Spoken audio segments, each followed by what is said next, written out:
할렐루야. 오늘도 주 앞에 나오신 여러분들 주의 은혜가 함께 하시기를 주의 이름으로 축원합니다. 우리가 살면서 이렇게 티격태격 집에서든 밖에서든 불화가 있을 경우가 종종 있잖아요. 지금 이 말라기 1장부터 3장의 상황은 마치 가정에서 부부싸움이 일어났는데 한 사람이 토라져서 삐져 있는 상황입니다. 그런데 남편이 부인을 향해서 이렇게 말해요. 내가 당신을 사랑하잖아. 내가 당신을 얼마나 사랑하는지 몰라? 그랬더니 부인이 남편을 향해서 이렇게 쏘아붙입니다. 사랑한다는 게 이따위냐? 사랑하면 이런 결과가 왜 나오냐? 그 사랑 진짜냐? 이렇게 지금 가정에 불화가 일어나는 장면, 이게 지금요 말라기 전체의 상황입니다.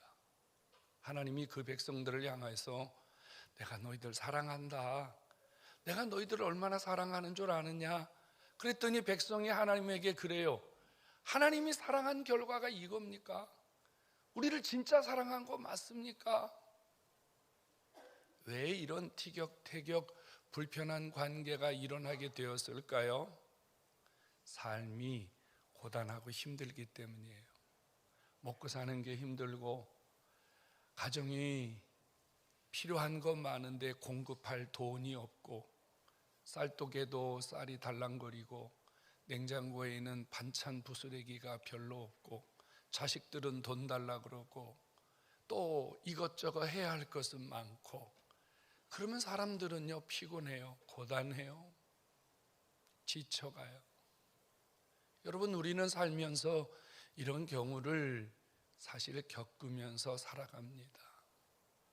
왜 이런 일이 벌어졌을까요? 원인이 있을 거 아니에요.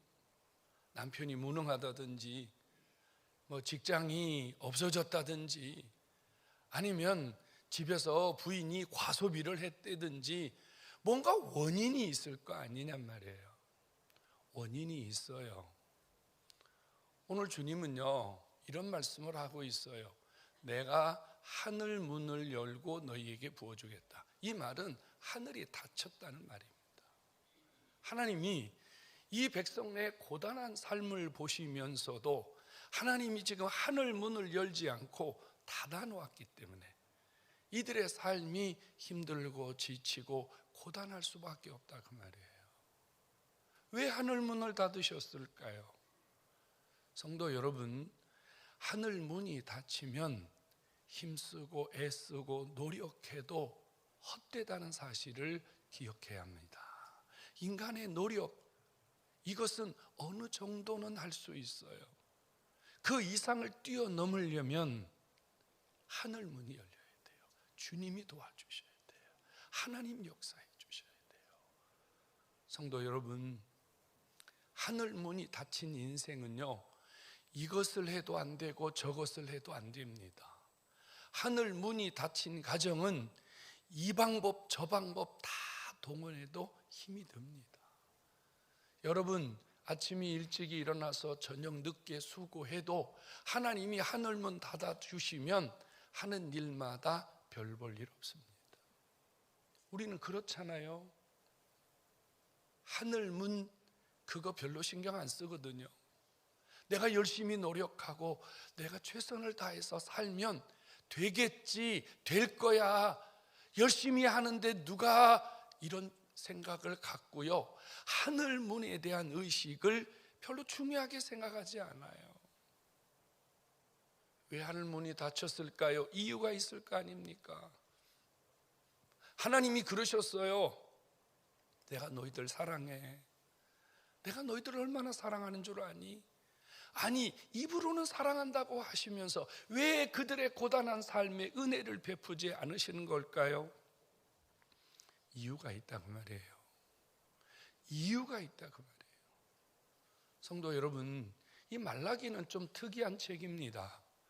구약 성경의 맨 마지막에 붙어 있어서 그렇기도 하지만 특별히 이 말라기는요 왜 우리가 경제적으로 어려우냐, 왜 우리가 물질에서 해방되지 못하냐, 왜 우리가 이 물질의 이 담을 넘어가지 못하냐? 이 문제를 해결해 주는 아주 중요한 교과서와 같은 거예요.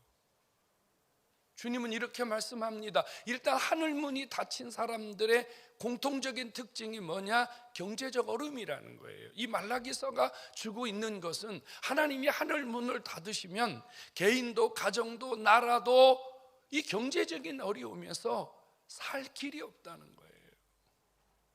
지금 백성들이요, 하나님 앞에 죽을 지경이거든요. 그래서 하나님 앞에 가서 원망을 해요. 하나님 앞에 가서 불평을 해요. 좀 어떻게 좀 해주세요. 좀 살려주세요. 좀 도와주세요. 그러니 주님이 하신 말씀이 뭐라고 그러냐면요, 돌아오라, 이렇게 말해요. 너희들 돌아오라. 그러니까 하늘 문이 닫혔다는 것은 백성들이 하나님을 떠났다는 거예요. 나의 규례를 지키지 않고 너희들이 내게서 떠났다. 그러니 이제는 돌아오라. 그럼 나도 돌아가마. 이게 주님이 지금 그들에게 주시는 해결 방법이란 말이에요. 근데 이들은 이렇게 생각하거든요. 저희가 언제 주를 떠났습니까? 우리가 하나님 앞에 꼬박꼬박 안식일 지키고 꼬박꼬박 제사 드리고 우리가 나름대로 열심히 신앙생활 한다고 하는데 우리가 진짜 돌아간 것이 어딥니까? 우리가 언제 하나님을 떠난 겁니까? 근데 주님은요, 너희들이 나 떠났다, 이렇게 말씀해요. 1장부터 하나님 뭘 지적하냐면요, 그들이 하나님을 떠난 것을 지적하시는데 첫 번째 하나님을 떠난 증거가 뭐냐면요, 예배가 무너졌다는 거예요. 예배가 무너졌다. 그 중에 대표적인 것이 지도자들의 타락이었습니다. 대제사장들, 제사장들, 예배당 안에서 하나님을 섬기는 이 지도자들이 여호와의 이름을 더럽혔다, 여호와의 이름을 경멸히 여겼다. 성경은 말라기 1장에 여러 번 반복으로 말씀하고 있어요. 그러면서 주님이 예를 드셨어요.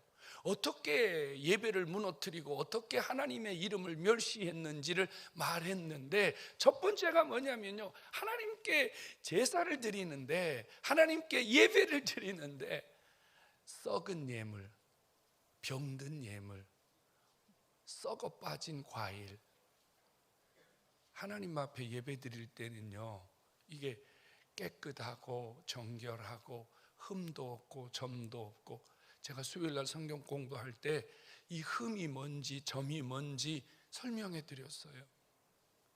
하나님 앞에 바르고 깨끗한 것을 갖다 드려야 되는데 먹다 남은 거, 자기 집에 있는 동물들 가운데 다리가 절거나 병들었거나 눈이 하나 없거나 금방 쓰러져 죽을 것 같은 거, 이런 것만 골라다가 하나님께 예배드리는 제물이라고 예배를 드렸어요. 하나님 그거 받으시고 기뻐하시겠어요? 그들이 하나님께 예물을 드렸는데요, 심지어는요 남의 것을 도둑질에다가 드렸다 그래요. 토색했다고 말해요. 여러분, 자기 집에 있는 것은 놔놓고 남의 집에 있는 거, 예배당 가다가 남의 집에 있는 짐승이 밖에 나와 놀고 있으니까 얼른 한 마리 잡아가지고 도둑질해서 이거 하나님께 드립니다, 그리고 드렸다 그래요. 그 하나님 그 예배를 어떻게 받으시겠어요? 성도 여러분, 하늘이 닫히는 이유가 있습니다. 그건 바로 하나님과의 관계가 틀어져 버리면 하나님과 우리 사이는 통로가 닫힐 수밖에 없는 거예요. 하나님과 우리 사이에 이 통로가 열리는 가장 중요한 것은 예배인 줄로 믿으시기 바랍니다. 성도 여러분, 예배가 무너지는 것은요, 내 삶 전체가 닫힌다고 생각하셔야 돼요. 막힌다고 생각하셔야 돼요. 그러므로 여러분, 우리는 하나님께 참되고 의롭고 바른 예배를 드림으로 하나님과 우리 사이의 관계가 무너지지 않도록 하셔야 하늘 문도 열리고 여러분들의 삶의 문제도 열리는 줄로 믿으시기 바랍니다. 여러분, 예배 무너졌는데 성공하는 사람 있으면 데리고 와보세요. 예배가 무너졌는데 하나님이 나와 내 주변을 돌보시더라, 은혜를 주시더라. 한번 여러분 데리고 와보세요. 그런 법은 없습니다. 어느 시대든 예배가 무너지고 교회가 문을 닫고 성도들이 핍박을 당하고, 그래서 그런 일들이 반복되면 하나님은 예배를 무너뜨린 자, 교회를 핍박한 자, 주님은 이런 자들에 대하여 반드시 심판하셨습니다. 예배가 무너지지 않아야 됩니다. 2026년 여러분, 바른 예배, 하나님과 든든한 관계, 하나님과 막힘이 없는 관계, 살아있는 예배, 영적인 예배, 참된 예배, 여러분들의 삶을 여는 비결임을 깨닫기를 축원합니다. 또 하나는요, 주님이 이제 말라기 2장에 가면요, 2장 2절부터 주님이 뭐라고 말씀하셨냐면, 너희들 좀 그만 외식을 좀 떨어라, 너희들 진짜 참 모습을 내게 좀 보여라. 주님 이렇게 말씀해요. 2장 2절에 가면요, 뭐라고 써 있냐면요, 그들이 예배를 드리러 왔어요. 근데 하나님 말씀 안 들어요. 하나님 앞에 예배 드리러 왔어요. 그들의 마음은 딴 곳에 있어요. 그들이 하나님 말씀을 받았습니다. 근데 전혀 말씀대로 사는 사람이 한 명도 없습니다. 그저 그들은 형식, 내가 주일인데 그냥 교회 가서 앉아 있어야지, 그래도 내가 출석은 해야지, 참석하는 것으로 자기의 의무와 책임을 다했다고 생각하는 거예요. 하나님의 말씀을 통해서 자기를 살리고 자기를 일으키고, 살아있고 운동력 있는 말씀이 자신들을 수술하고 치유하고 회복시키는 일에는 전혀 관심이 없었습니다. 성도 여러분, 우리의 외식은, 우리의 껍데기뿐인 신앙은 하늘 문을 닫게 합니다.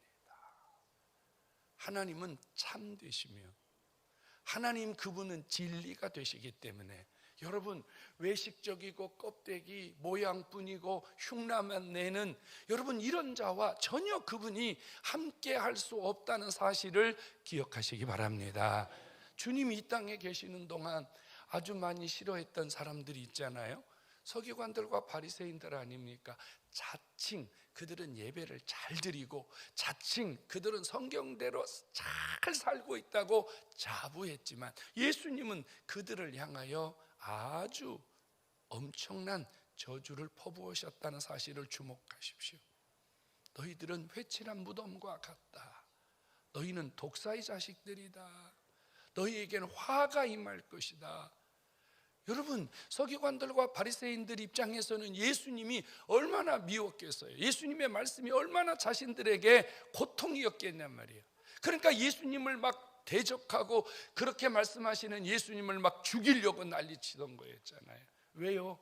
자신을 바라보지 못하기 때문입니다. 자, 우리의 형식적인 예배가, 우리의 거칠애적인 예배가 계속되고 있다는 것은 무엇으로 판단할 수 있을까요? 여러분들이 하나님의 말씀을 들을 때 아멘으로 받지 않고 하나님 말씀을 판단하고 하나님 말씀에 대해서 자꾸 지적질을 하고, 저 말씀은 나에게 해당이 안 되고 왜 저런 말씀을 하시나, 왜 예배당에서 불편한 얘기를 하시나, 이렇게 하나님 말씀에 대해서 여러분들이 자꾸 원망과 불평이 나오는 것은 지금 내가 신앙으로, 믿음으로 하나님 말씀을 받지 않고 내 생각으로 내 껍데기뿐인 내 모습만 가지고 하나님을 대하고 있다는 증거예요. 성도 여러분, 우리의 진짜 신앙은요, 뭘로 나타날까요? 우리에게 하나님의 말씀이 어떻게 자리를 잡느냐와, 또 하나는 그 말씀을 통해서 내가 얼만큼 성장해 가느냐에 따라서 내 진짜 신앙이 드러나는 거예요. 변하지 않는 거, 성장하지 않는 거, 열매가 없는 거, 이것은 껍데기뿐인 신앙이라는 증거입니다. 오늘 주 앞에 나오신 여러분, 하나님 앞에 참되고 신실하고 진실된 우리의 모습이 주께 연락되기를 소원합니다. 하나님은 우리의 중심을 보신다고 하셨잖아요. 그때 중심이라는 말이 뭐예요? 우리의 깨끗한 신앙의 모습을 의미합니다. 여러분, 세상에도 윤리적으로 도덕적으로 깨끗하게 사는 사람 얼마나 많아요. 그렇다고 하나님이 그들을 의롭게 여기시진 않잖아요. 구원받은, 예수 믿고 구원받은 우리의 참된 이 영성, 우리의 참된 이 신앙의 모습이 하나님 앞에 투명해야 된다는 거예요. 우리의 부끄러움을 옷으로 가릴 수 있지만 우리의 영적인 부끄러움은 하나님 앞에 가릴 게 없어요. 가릴 수 있는 게 없어요, 여러분. 그분의 눈은 불꽃같이 우리의 생각과 우리의 심령을 감찰하시기 때문입니다. 여러분, 껍데기뿐인 신앙은 내 삶을 가로막습니다. 하늘 문을 막습니다. 하나님이 오시는 통로를 막습니다. 여러분, 올 한 해 하나님 앞에 깨끗한 영성, 투명한 영성, 바른 영성을 가지고 하늘 문을 여시고 여러분 삶 속에 주의 은혜가 넘치기를 주의 이름으로 축원합니다. 그 다음에 세 번째는 주님이요 내게 돌아오라 그러면서 너희들 왜 내 것 도둑질했느냐 이렇게 말해요. 온 나라가 내 것을 도둑질했느니라. 백성들 입장에서는요 얼마나 황당했겠어요. 그렇죠? 여러분, 믿음이 없는 사람들이 교회에 와서요 당신들 왜 하나님 거 도둑질했습니까? 그러면 그분들 얼마나 황당하겠어요. 근데 그 백성들은요 자신들이 하나님의 것을 도적질했는데도 깨닫지 못하고 있었어요. 그래서 주님이 콕 찍어서 말씀하셨어요. 10의 1조와 봉헌물이라 이렇게 말씀했어요. 여러분, 10의 1조가 뭐죠? 내 수입의 10분의 1을 하나님 앞에 드리는 겁니다. 많은 성도들은요 이 11조로 인해서 시험도 들고 저거는 거 교회 가서 11조 내라 그러면 나 교회 안 댕겨야 되겠다 이렇게 실족하는 분들도 사실은 많아요. 그래서 목사들도요 이런 설교하는 것이 매우 부담인 건 사실입니다. 그런데 여러분, 하늘 문이 닫히는 이유, 우리의 경제가 어려운 이유, 우리의 삶의 경제적 가난이 해결되지 않는 이유, 여러분 주님이 이렇게 말합니다. 내 것을 도둑질했는데 내가 너희에게 복을 줄 수 있겠느냐 그렇게 말씀하세요.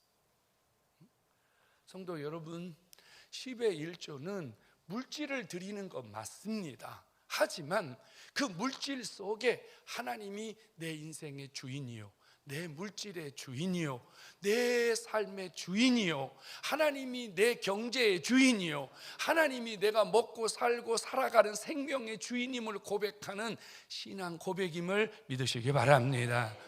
여러분, 매우 중요한 거예요.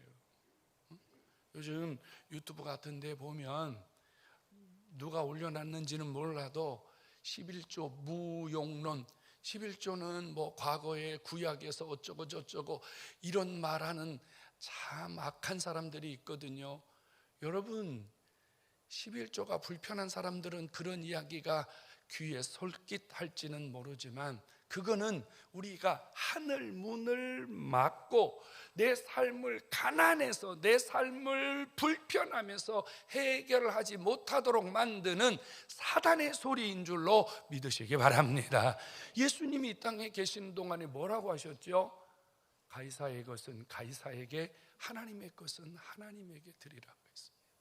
성도 여러분, 10의 1조는 내 삶에서 하나님을 고백함으로 하나님이 내 삶을 책임져 주시는 통로가 된다는 사실을 믿으시기 바랍니다. 11조는 돈을 드리는 것이지만 신앙을 드리는 겁니다. 내 삶을 드리는 거예요. 하나님 앞에 내 신앙이 올바르고 하나님을 바르게 인정하고 산다고 하는 신앙 고백임을 깨닫기를 축원합니다. 우리는 하나님 앞에 10의 1조뿐 아니라 봉헌물이라 이랬어요. 봉헌물은 뭐죠? 우리가 정기적으로 드리는 예물입니다. 예를 들어서 주일헌금을 드리죠. 그 다음에 필요하다면 우리가 감사를 해요. 선교헌금도 해요. 건축헌금도 해요. 필요할 때 드리는 거예요.